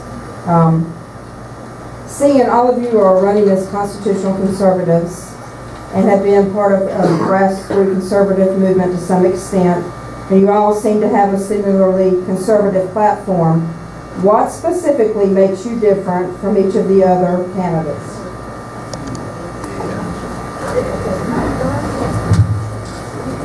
Well, that's a great question, and I really appreciate it. Let me just say that we have determined when we got into this race that we are running a campaign that we pray will be the most focused campaign and the most directed campaign in the history of North Carolina. And that is, we believe that we have a message that we want to share across this state. What I bring to the table today is, as I said, would be the issue of leadership. I really believe that I can bring to the table leadership, and having served as a senior pastor for 24.5 years. You know, people get the idea of a pastor, you know, it's a lot more than just preaching on Sunday or Wednesday. I have the opportunity to really manage a small business. At First Baptist Church Charlotte, we operate a budget revenue that comes in that has to be managed, and when that revenue doesn't reach what it needs to, then we have to make cuts. I manage a staff there at our church, and I've done that for all these years. I work with people, literally, from all different perspectives, and we recognize that there is a higher calling and a greater purpose, and we're able to unite people together in order to get some things done. You know, a lot of people in this kind of issue say, as a pastor, what really qualifies you to step into the United States Senate? And I said, well, you know, let me just put it in these terms. If you do a pathology report on America tonight, and you tell me about all of the diseases that we find in that pathology report, we can talk about unemployment, we can talk about illegal immigration, we can talk about poverty, we can talk about the breakdown of the family, we can talk about addictions, we can talk about any of those diseases, and I would tell you that I could put names and faces with every one of those diseases, because I've had the privilege of walking through life with people. A lot of folks, a lot of politicians, none of these necessarily, but a lot of politicians will tell you, I'm one of you. Well, I really am. And I've learned as a leader, a servant leader, for over 26 years of walking with people. And I believe I bring that to the United States Senate.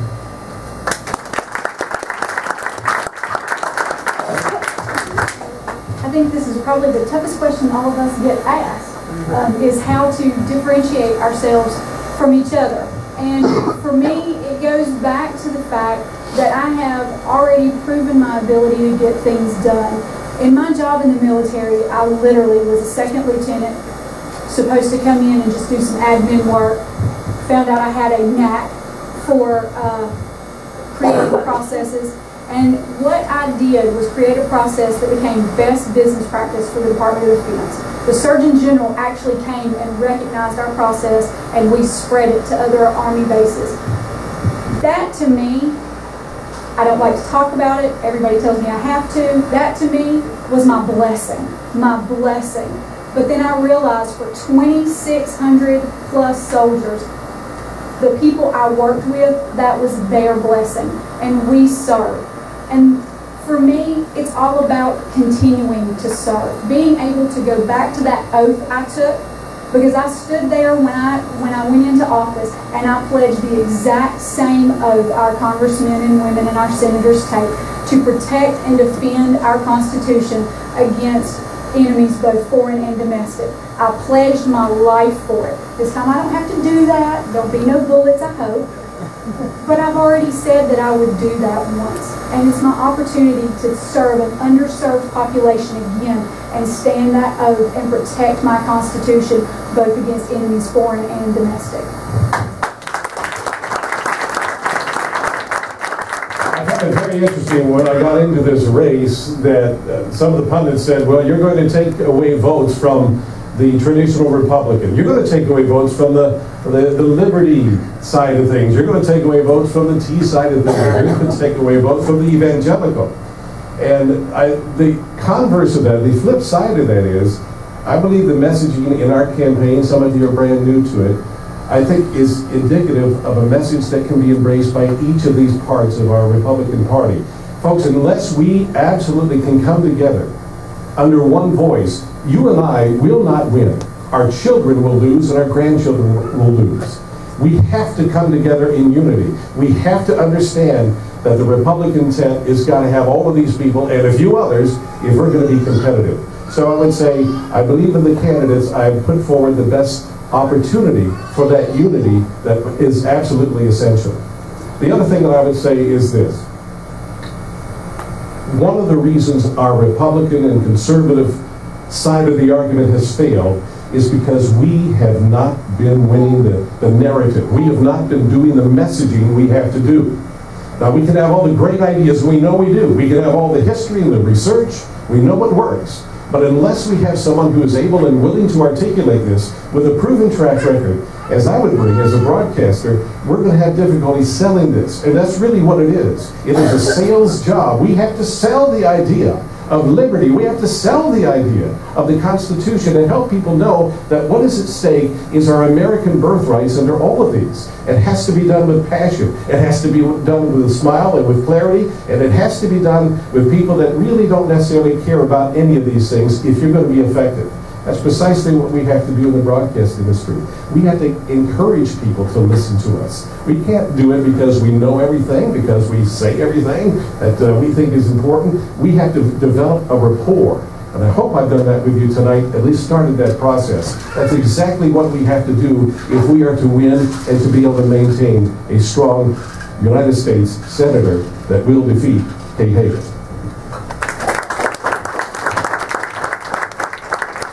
Authenticity, I think that's the key. I've been honored to deliver 9,000 babies. I do a life and death every day. Built a practice that looks like America, looks like North Carolina, of 25,000 patients by being authentic, being who I am. I was that baby in the womb of an unmarried 19-year-old. I was the child of a single mom who had 2 kids who ran to the founders' documents. I'm from there. That's who I am. There's no make-believing in Greg. What you see is what you get. And the goal is to beat Senator Hagan with the right constitutional conservative Republican. The last poll shows we're the only one beating her. We're beating her because we're by us not changing who we are. We're the magnet that's bringing social conservatives, fiscal conservatives, conservative Democrats, independents, lovers of liberty and freedom. I got a team My general consultant is Rand Paul's general consultant. My political director was deputy state director for Ted Cruz. My campaign manager of 5 statewide campaigns for Ron. This is a team that's already been successful in the Tea Party constitutional movement. We're not here to attack anybody here. We're here to build a coalition that will take back our state and take back our country. I believe a revolution is a good phrase. We called it the Revolutionary War. We don't usually talk about it. This ain't bullets and knives and guns. Our founders laid their lives for us. We just have to have the backbone to stand up for those 6 pages and never waver. We want to make sure that the ambassador you hire knows how to articulate the Constitution, the Declaration, the Bill of Rights, knows it inside and out, and can apply them with all the pressure from the establishment, from our side. From our side. Again, Karl Rove stated his function is to defeat Tea Party. Defeat the Tea Party. We are the conscience of the Republican Party. We are the conscience of our country. The Tea Party is Madison and Jefferson, Susan B. Anthony, Frederick Douglass. That's the Tea Party. I am proud to be called the Wacko Bird. I am proud.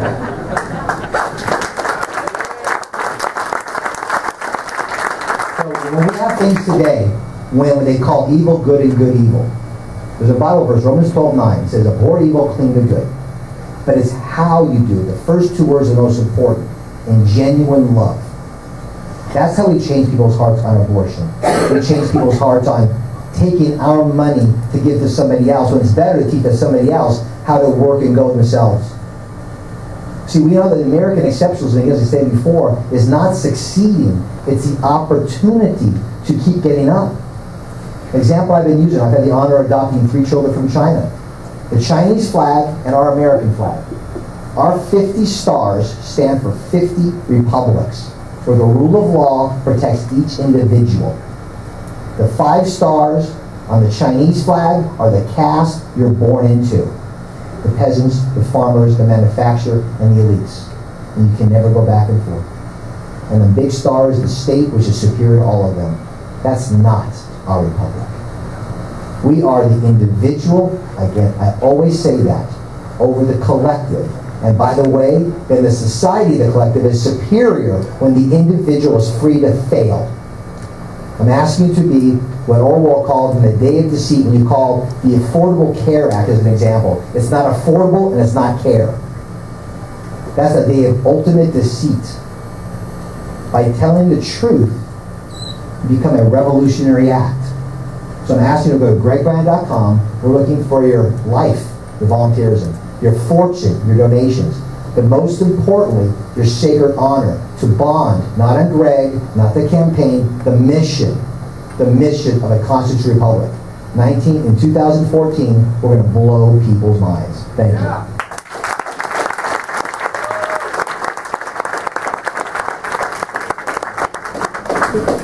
Before we do our closing statements, I just want to tell you, if all our questions, I think Brannon did this, but we'll let him have 2 minutes. We were not able for time's sake to get to all the questions, and some of them were very similar, so we tried to pick different topics, try to cover as much as we could. But we're going to keep those questions and talk about putting those on our voter questionnaire our candidate questionnaires that we'll send out. Also encourage you to email these questions to the candidates. Some of the questions are answered on their websites. If you go and look at their websites, some of their questions about their beliefs on abortion and marriage and those things are on their website as well. So if you can go and take a gander at their websites, that'll be great. We'll be getting up now. We'll be starting to hopefully, when I get help, get more stuff up on the website about the elections. And the candidates, the primaries, of course, we'll be focusing on that first as those come up in May.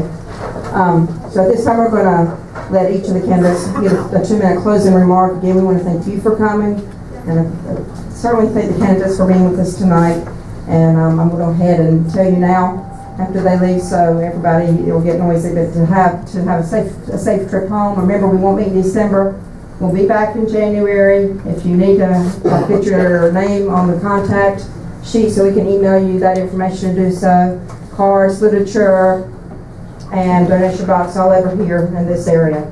So at this time we're gonna, this way when we introduce, so we'll go this way as we close. And again, thank you everybody. Jennifer, I'd like to thank you. I'd like to thank the Gaston Tea Party for the invitation to be here. God bless you for the work that you do. Appreciate that very much. I am honored to be here with you tonight, and I have your attention. It is I count it a high honor.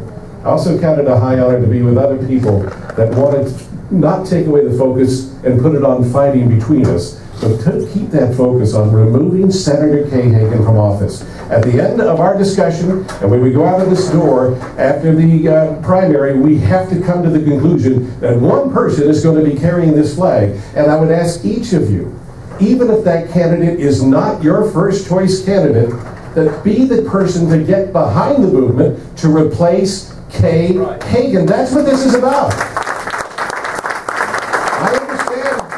I understand being a principled person and a principled vote. But there is, I would tell you very quickly, there is no perfect candidate. Never has been, never will be. There may be perfect ideologies, right? But when you put flesh and blood there, you're going to find things that you don't like about every one of us here. You're going to find things you can't agree upon.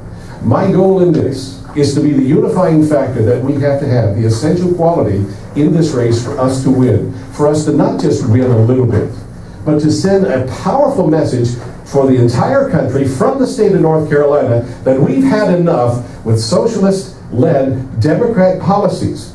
And a lot of Democrats have had enough of the same thing. You need to be the candidate that can appeal to that person. And I believe that I am that candidate.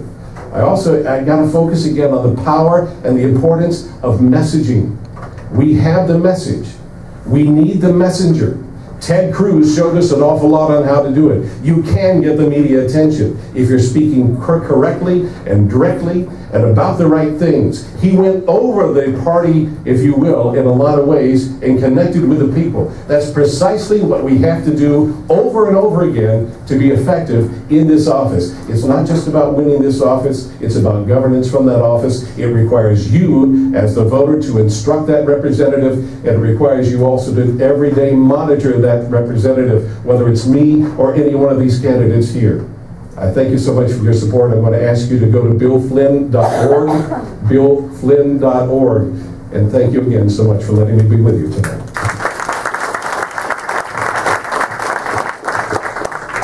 Thank you so much for having this forum, Jennifer. Thank you for making sure everything got out to all of us so that we could be here tonight to speak with all of you. It is an honor every time I get to come and speak before a group. I'm nervous, awed, and terrified all at the same time, but happy to be here. Extremely happy to be here because it's wonderful to see so many North Carolinians who realize that we're in trouble and want to be part of the change, because we have got to make our own change. Not the hope and change we had when Obama first got elected and what he continued to promise the second time, but true change to take us back to where we came from. And I am a firm believer in that we must have a real everyday person to go up there and be our citizen legislator, and who will spend their time and work towards making change and set a standard operating procedure, for lack of better words, down as a template for the person who comes behind them to step in their shoes and take that forward and continue to put us back on the path to greatness. We must have citizen legislators who are going to be mentors, who are looking to help others, not just for their state, but for our nation. Because remember, in the U.S. Senate, we represent our state, but we also make federal laws, and those represent our state. So we need people who understand that this affects every person, but at the same time is doing what we need to do right for our state, and hoping that we can hang on and move forward and continue to have good citizen legislators come into our Senate and our Congress. Please go to heathergrantnc.com. That's heathergrantnc.com. Thank you. Well, let me first of all say thank you also to Jennifer and to all of you at the Gaston Tea Party for your time here. I also want to just say thank you to my fellow candidates. I don't know if you've realized that you need to have great respect for every one of these that are up here, Because to put your name on a ballot and to stick your neck out, to be willing to stand up in a day and times like we're living in now, takes a great deal of fortitude. And I want to just say thank you to you guys and lady for the incredible willingness to be willing to even serve and run. You know, tonight we talked about a lot of things, and one of the things that we have talked about could cause you to leave here sort of in doom and gloom when we think about this administration and we think about the leadership. But I'm here to tell you at my core, as you'll learn about me in this campaign going forward, I am an eternal optimist. I really am. I still believe in a day that we're going to have a president that when he speaks, people will respect him and people will believe him. Amen. I still believe in a day that's coming in America where you will have men and women in Congress who will do what is right more than be concerned about their next election. I still believe in a day when you will have men and women in Congress who are willing to stand for God and country more so than their own political party. I still believe that day is coming in America because of what I hear and see in meetings just like this as we gathered and filled this room right here tonight in Gaston County. Oftentimes I'm asked, Mark, really, why are you doing this? And I've thought of the myriad of reasons, and I've shared some of them with you tonight, but I'd be remiss if I didn't tell you that one of the reasons goes back to a conversation I had with my dad. You see, my dad's my hero. And I talked to him a long time about this decision I was making. You say, well, Dad, Mark, why is your dad your hero? Because my dad is the epitome of an overcomer. See, my dad was 6 years old when his mom died with cancer. And his dad was a drunk, couldn't take care of him. Dropped him off at an aunt's house in High Point, North Carolina. She couldn't raise a 6-year-old boy. She dropped him off at the children's home, Methodist Children's Home in Winston-Salem on Rinalda Road. He was raised there and came out not bitter but better. He immediately went into World War II. He wanted to be a pilot, but they had enough pilots, so they made him a waist gunner on a B-17. My dad had flown 8 missions on that B-17 and had never fired a single shot as that waist gunner. But it was on his 9th mission on November 2nd, 1944, when that plane was shot down over Holland, which was under German occupation. And my dad was immediately captured and was held as a prisoner of war for the duration of the war. He was marched over 700 miles in the spring of 1945. He went from a 175-pound soldier to a 125-pound skin and bones when he was liberated. My dad came out of World War II not bitter, but better. He met my mom and married her. They raised 5 children. I'm the baby of 5. 12 grandchildren. My youngest, the 12th one, will graduate, Lord willing, in May from Wake Forest University in the School of Business. And my dad put all of us through college, helped with the grandchildren. My dad never earned more than $32,000 a year at Container Corporation of America. You see, when I look at my dad, and if my mom would have lived to December, they would have been married 65 years. That's where I come from. That's being born and raised in Winston-Salem, North Carolina. And I want you just to understand my heart tonight that a lot of folks, when I looked at my dad, I said, Dad, what made your generation so great is you guys looked at America from that 30,000-foot view. You really looked at America and realized that everybody had to take risks. Everybody had to make sacrifices. But my generation, we've been poor stewards of that. We've just been more concerned about ourselves than the big picture of our nation. And you see, there's a lot of people that will talk about the America they love. But when I look at my mom and dad, and I look at what they did in raising the 5 of us and those 12 grandchildren, when I look at their generation where hard work, where tears, where sweat really could lead to a greater next generation, that's the America I know and love. Shoot, that's the North Carolina I grew up in. That's the North Carolina I know and love. And if in the providence of God and the voters of North Carolina, you allow me to go to the United States Senate, I commit to you that that will be the senator from North Carolina, the North Carolina voice for North Carolina values. God bless you. Thank you for being here.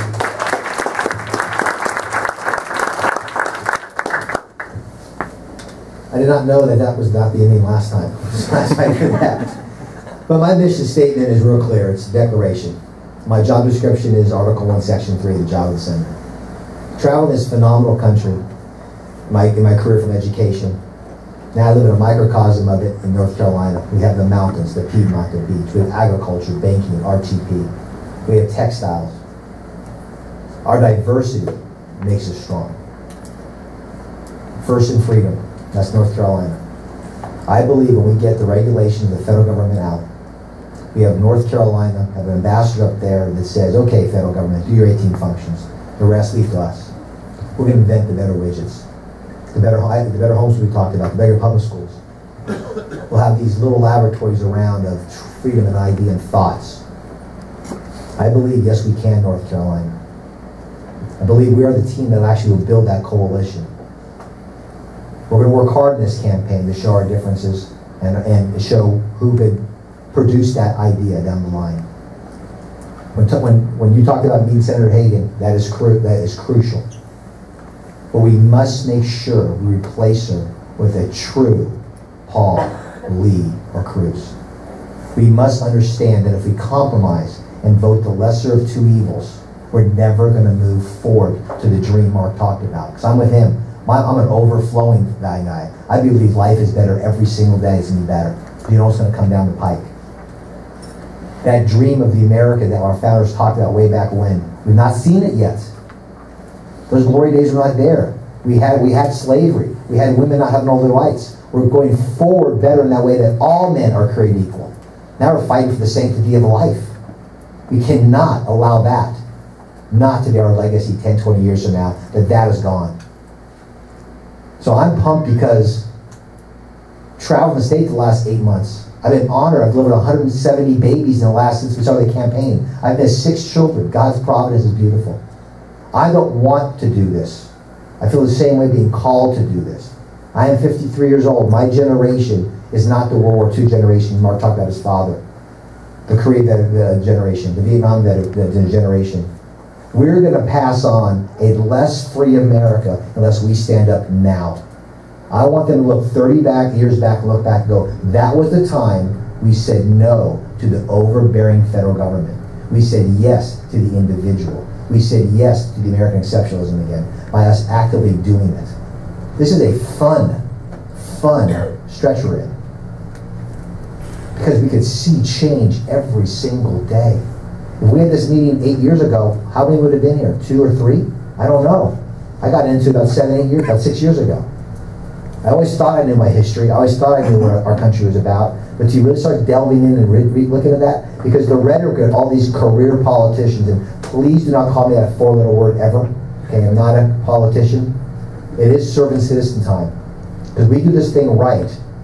Somebody here's going to run for something else. The commissioner, the county, the mayor, the governor, all over the time. Let's make this Republic of North Carolina the shining city in the hill that the rest of America could see and grow with. This is going to be a fun journey, because we know at the end of the day, liberty's going to win. I thank you for joining us on that journey. GregBrannon.com.